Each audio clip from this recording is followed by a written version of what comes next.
Hey there, Segudo golfers. Tom Segudo here. Today we're looking at the problem of not being able to rotate in the golf swing. And there's one big reason why most golfers have trouble rotating.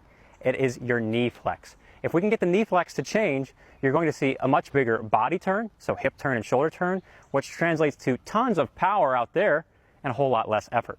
Let's look at knee flex. So knee flex is what you see here at address. My right knee, my trail knee is flexed. At the top of the backswing, I should see a change of knee flex if I want to get a bigger turn. The problem is most golfers have been taught to keep this knee flexed throughout the entire backswing. Now when this knee stays flexed, your body is restricted in how much it can turn. So then you end up getting into the problem of thinking you've got to go to the gym, you've got to practice certain stretching exercises just to be able to figure out how to work against your body. You're really just fighting your body here the more you keep this knee flexed. Now, a lot of people will say it's creating power for you because you're feeling resistance. But power in the golf swing is not created by resisting, it's created by allowing. When we allow the body to turn, I can store more power in the hips and I can store more power in the shoulders. And the breakthrough piece for me when I first learned this concept, because I used to keep my leg flexed for a while, the breakthrough piece was this. Everybody was trying to get a 45-degree hip turn and a 90-degree shoulder turn, but while at the same time keeping this knee flexed. And that's just an oxymoron because you really can't do it unless you have really good flexibility or you're young. Like I'm young enough to do this. But for the average golfer, it's not going to happen because you're resisting your body. So when I straightened my leg instead of keeping it flexed, there's rotation right off the bat. So in top of the backswing, I had a straighter right leg.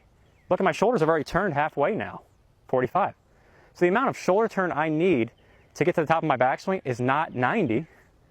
I only need to do 45 degrees. Now, most golfers can do 45 degrees of shoulder turn. That's awesome because you don't have to be limited here. You can get the same amount of shoulder turn that a tour pro gets just by straightening the trail leg. My backswing keeping the leg flexed, my backswing allowing the leg to straighten. All because I can get more shoulder turn.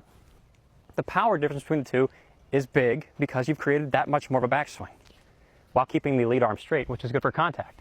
So it's not like we're just creating power and losing accuracy. No, we're preserving accuracy. If I keep the lead arm straight and I turn, it's going to allow the club to enter the ground the same spot every time.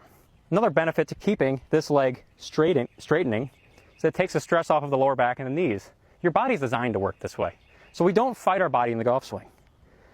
So I'm going to hit a shot here, focusing on straightening my trail leg. You'll see a change in knee flex. That's why my swing feels so effortless. That's why I'll say to you, it feels like air, because I don't fight my body. I don't work off of a resistance model. It's scary to think that many people are promoting a resistance model now.